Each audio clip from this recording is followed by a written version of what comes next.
Chinese सरसों आपने सुना होगा, ये सरसों की ही तरह की वैरायटी है। और सरसों में आप जानते हैं कि सरसों जब हम का टेस्ट कैसा होता है। खास करके चाइनीज सरसों को हम अपने किचन गार्डन में लगाते हैं और हरे पत्ते के लिए ही प्रयोग में उगाया जाता है। तो चाइनीज सरसों का जो मेन है कि इसको चाइनीज सरसों क्यों कहते हैं, यह सरसों की तरह मिलता जुलता है और हरी पत्तेदार सब्जियों के लिए, हरे पत्ते या साग के लिए उगाया जाता है। नॉर्मली जितने भी सरसों वाले साग हैं, जैसे हरे पत्तेदार साग हैं, जैसे आपका पालक है, मेथी है, सरसों है, या मतलब इस तरह से मिलते जुलते जितने भी तरह के, या मेथी जो है, तो इन सब्जियों की तरह ही इसको भी बनाया जाता है, इसलिए इसको साग की कैटेगरी में रखा जाता है। नॉर्मली इसमें सीड भी बनता है सरसों की तरह। और इसका पौधा जो होता है, इसमें जो मेन हम इसको उगाते हैं वो हरे पत्ते के लिए उगाते हैं। और इसका पत्ता जो होता है वो कई तरह का होता है, ऑलमोस्ट 3-4 प्रकार के इसके पत्ते होते हैं। कुछ पत्ते होते हैं वो हल्के ग्रीन होते हैं, बहुत मुलायम होते हैं। कुछ पत्ते ऐसे होते हैं जो डार्क ग्रीन होता है और इसका डंठल जो होता है मोटा होता है। जो पत्ते के बीच का डंठल होता है, जिसके ऊपर जो दोनों किनारों के बीच का जो डंठल है।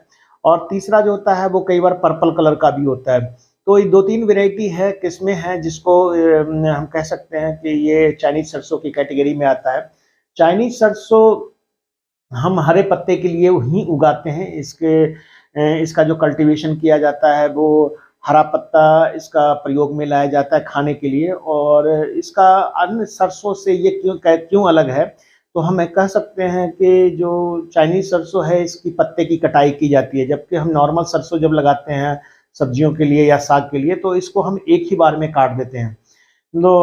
या उसके पत्ते को काट देते हैं तो नए पत्ते जो है ना उस ढंग से नहीं निकलते हैं, 1 या 2 कटाई ही होती है। जबकि चाइनीज सरसों में जितनी भी हैं, इनके बाहर वाले पत्तों को हम काटते रहते हैं समय पे, 10 दिन, 1 सप्ताह, 7 दिन या 8 दिन के अंतराल के ऊपर इसको काटते रहते हैं। और इसका जो पत्ता है वो बाहर वाले पत्ते को हम यूज करते रहते हैं। कभी भी इसको पालक की तरह पूरी कटाई नहीं करते हैं। तो ये एक खास डिफरेंस है। और इसके बाहरी पत्ते भी बहुत ही कोमल होते हैं, लस ग्रीन होते हैं। तो आज हम जो बात करेंगे वो चाइनीज सरसों की बात करेंगे। और ये साग के रूप में प्रयोग में लाया जाता है, इसको तिलहन के लिए या तेल के लिए नहीं उगाया जाता है। दूसरी बात, जो इसकी जलवायु की अगर बात करें तो नॉर्मली जो सरसों है वो सर्दी के मौसम की फसल है। इसे भी सर्दियों के मौसम में, रबी में लगाया जाता है। खास करके सितंबर अक्टूबर में इसके पौधे लगाए जाते हैं। और अन्य सरसों की तुलना में ये क्या डिफरेंस इसमें ये है कि इसकी जो चाइनीज सरसों है उसकी हम पहले नर्सरी लगाते हैं, नॉर्मली फूल गोभी, बंद गोभी, गांठ गोभी की तरह सर्दियों में। और इसके बाद इसके पौधे जब करीब 2 से 3 पत्ते या 3 से 4 पत्ते हो जाते हैं 3-4 इंच के, तब इसको हम उखाड़ करके नर्सरी से और इसके खेतों में ट्रांसप्लांट करते हैं। और पौधा बड़े आसानी से, बिना कोई डेथ हुए या मृत्यु नहीं होती है, और आसानी से टमाटर, बैंगन, शिमला मिर्च या गोभी की तरह इसको आसानी से हम ट्रांसप्लांट कर सकते हैं। तो दूसरा डिफरेंस जो है वो है इसकी नर्सरी तैयार की जाती है। और जो खेती की बात अगर करें तो नॉर्मली इसको सभी प्रकार के जलवायु में, मतलब जलवायु का मतलब जैसे निचले पर्वतीय, मध्य पर्वतीय और ऊंचे पर्वतीय, तीनों क्षेत्रों में इसको उगाया जाता है। मौसम मैंने बताया कि रबी मौसम की फसल है। सितंबर अक्टूबर से लेकर के इसकी रोपाई आप जनवरी फरवरी तक भी कर सकते हैं, अगर मौसम जहां ज़्यादा ठंडा रहता है। और नॉर्मली ये जो फसल है वो 40 से 45 दिन के बाद पहली तुड़ाई, कटाई इसमें मिल जाती है। और अगर आपने अच्छी तरह से देखभाल की तो इसकी 8 से 10 कटाई भी आप ले सकते हैं, यानी कि हर 7 दिन के बाद कटाई ले सकते हैं। तो ऑलमोस्ट ये 100 दिन या 120 दिन, 30 दिन की क्रॉप हो जाती है। इसके पत्ते की मार्केट वैल्यू बहुत अच्छी है। और इसके पत्तों को, बाहरी पत्तों को बार बार काटना पड़ता है, और जो पत्ते हैं उनको काट करके बंडल बना करके इसको मार्केट में बेचा जाता है। मिट्टी की बात करते हैं तो मिट्टी, सभी प्रकार के मिट्टी में इसको उगा सकते हैं। रेतीली, चिकनी मिट्टी, दोमट मिट्टी, बलुई मिट्टी, कोई भी मिट्टी अगर आप है उसमें इसकी खेती बड़ी आसानी से की जा सकती है। मिट्टी की इसके जो पीएच, जो नॉर्मली जहां पर सरसों उगाया जाता है वहां उस तरह के सॉइल में इसकी खेती आसानी से की जा सकती है। पीएच का मान है न्यूट्रल पीएच चाहिए, करीब 6 से 7 के बीच में पीएच होना चाहिए, 6.5 से 7.5 के बीच में। और इसमें आसानी से इसको हम उगा सकते हैं। चाइनीज सरसों की किस्मों की बात करते हैं अगर, तो कई किस्में हैं। नॉर्मली हम सरसों की तरह ही इसका सीड होता है, और जो किस्म है उसमें एक सोलन सिलेक्शन है, जो Solan university Solan YS Parmar university के द्वारा निकाला गया है, सोलन सिलेक्शन। और ये जो किस्म है, इसके जो पत्ते हैं वो हल्का ग्रीन होता है, लाइट ग्रीन होता है, और ये इसके पत्ते बहुत कोमल होते हैं। इनको इनकी भी स्टैगर्ड यानी कि बीच में बाहरी पत्तों की कटाई की जाती है, पूरे पौधे को एक साथ पालक की तरह नहीं काटा जाता है। प्रोडक्शन की बात करें तो ये डिपेंड करता है कि कैसी आपने देखभाल की, लेकिन हरे पत्ते का उपज इसका काफ़ी हो जाता है, 60 से 70 क्विंटल पर हेक्टेयर की तरह के बराबर उत्पादन दे देता है। दूसरा है पालमपुर ग्रीन, जो पालमपुर से चौधरी श्रवण कुमार हिमाचल प्रदेश कृषि विश्वविद्यालय पालमपुर के द्वारा निकाला गया है। और ये पालमपुर ग्रीन जो है वो, इसका जो पत्ता है वो डार्क ग्रीन है, एज कम्पेयर टू दूसरे वाला जो सोलन सिलेक्शन की बात किया मैंने, उससे ज़्यादा गहरा हरा है। और इसका जो पत्ता है वो देखने में चमकीला भी है, डार्क ग्रीन है, और बीच की जो नस होते हैं, जो डंठल होता है पत्ते का, वो मोटा होता है, थिक होता है, दूधिया कलर का होता है, दूधिया रंग का, और बड़ा सुंदर देखने में एक ऑर्नामेंटल की तरह भी लगता है। इसको आप गमले में भी लगा के रख सकते हैं। पत्ते इसके बंद गोभी की तरह ही गोल होते हैं, और इसका उत्पादन जो सोलन सिलेक्शन है उससे उसके कंपेयर में करीब 1.5 गुना ज़्यादा होता है, 100 क्विंटल के करीब इसका प्रोडक्शन हो जाता है। और ये सभी कुछ डिपेंड करता है कि आप उसकी देखभाल कैसे करते हैं, और कितना कब हर कटाई के बाद अगर आप उर्वरक वगैरह या सिंचाई वगैरह टाइम से देंगे तो अच्छा प्रोडक्शन इसमें मिल जाता है। तीसरा जो है वो है सोलन बंद सरसों, बंद सरसों भी बोलते हैं, सोलन बंद सरसों। ये भी सरसों की, ये भी पालमपुर ग्रीन की तरह ही मिलता जुलता है, और इसके पत्ते थोड़े कम हल्के होते हैं और पर्पल कलर के होते हैं। नॉर्मली जितने भी तरह के चाइनीज सरसों हैं उसमें वैसे तो कहा जाता है कि 7 से 8 किस्में हैं। इसमें किस्में का मतलब देखने में इनका जो बाह्य रंग है वो हल्का ग्रीन, उससे थोड़ा ज़्यादा ग्रीन, कुछ के पत्ते जो होते हैं वो मुड़े हुए होते हैं, कुछ के पत्ते बिल्कुल चिकने होते हैं, कुछ के पत्ते जो होते हैं वो डार्क ग्रीन होते हैं। तो कलर के आधार पे इसके और बनावट के आधार पे चाइनीज सरसों को हम 6-7 उसमें बांट सकते हैं, कह सकते हैं कि कई सारी किस्में इसके अवेलेबल है। चाइनीज सरसों के बीज की मात्रा की अगर बात करें लगाने के लिए, तो एक कनाल में 25 से 30 ग्राम बीज की आवश्यकता होती है, यानी कि 1 हेक्टेयर में 600 से 750 ग्राम बीज की आवश्यकता होती है इसके लिए। और बीज जो है वो मिलता जुलता फूल गोभी की तरह कह लीजिए, बंद गोभी की तरह या सरसों की तरह मिलता जुलता है। आकार करीब करीब सेम होगा। जब आप अगर इसको आइडेंटिफाई नहीं कर पाएंगे, अलग नहीं कर पाएंगे कि ये उससे अलग है, कोई विशेष पहचान इसके बीज का नहीं है। और इसकी नर्सरी हम मोस्टली सितंबर के महीने में, अगस्त सितंबर में हम डाल देते हैं। बड़ी आसानी से इसकी नर्सरी को उगाया जा सकता है। खाद और इसके जो नर्सरी उगाते हैं वो उसको फूल गोभी की तरह ही हम क्यारी बना लेते हैं, 5 से 6 इंच ऊंची उठी हुई क्यारी, 10-15 सेंटीमीटर ऊंची उठी हुई क्यारियों में, और इसको थोड़ा डिस्टेंस पे कम से कम 5 से 7 सेंटीमीटर जो लाइन से लाइन की दूरियां रखते हुए, तो क्योंकि इसके पत्ते थोड़े बड़े होते हैं तो ज़्यादा नज़दीक ना हो जाए, इसके लिए 5 से 7 सेंटीमीटर की दूरी रखते हुए लाइन की। और इसमें घना बिजाई नहीं करते हैं, हल्का पतला बिजाई करते हैं ताकि पौधों को बरबार करने में नर्सरी स्टेज में अच्छा हो। शुरुआत से ही इसके पत्ते बड़े होने लगते हैं तो एक दूसरे से टच ना करे या एक दूसरे से ज़्यादा एक दूसरे को ना दबाए, इसके लिए हम कोशिश करते हैं कि थोड़ा पौधे को हम कई बार इसका बीज सस्ता होता है तो लोग इसकी नर्सरी घना भी डाल देते हैं, तो इसके लिए आप इसको थोड़ा ऐसा कर सकते हैं कि नर्सरी लगा दिया और उसके बाद इसको थिनिंग करने की आवश्यकता होती है। तो नर्सरी स्टेज में ही शुरुआत में जैसे ही जर्मिनेशन होता है उसके 7-8 दिन के अंदर, 3 से 4 दिन में इसे आसानी से जर्मिनेट कर जाता है, अंकुरित हो जाता है। तो उसके बाद इसके थिनिंग कर दीजिए ताकि पौधे की संख्या लाइनों में कम रहे, तो नर्सरी आपकी स्वस्थ और मोटे तैयार होगी। तो ये ध्यान रखना चाहिए। बहुत ज़्यादा खाद उर्वरक की आवश्यकता नर्सरी में नहीं होती है। अगर गोबर की खाद आपने यूज़ किया है तो दैट इज सफिशिएंट। उसके बाद इसको आप पौध को खेत में लगाने के लिए, तो मिट्टी को जैसे हम क्यारी में लगाते हैं नॉर्मली, चाइनीज सरसों हमारे यहाँ पे ये कह सकते हैं कि कमर्शियल कल्टीवेशन तो ज़्यादा बड़ा नहीं करते हैं लोग, क्योंकि नॉर्मली इसको आसानी से उगाया जा सकता है, तो किचन गार्डन में ही लोग इसको जगह देते हैं।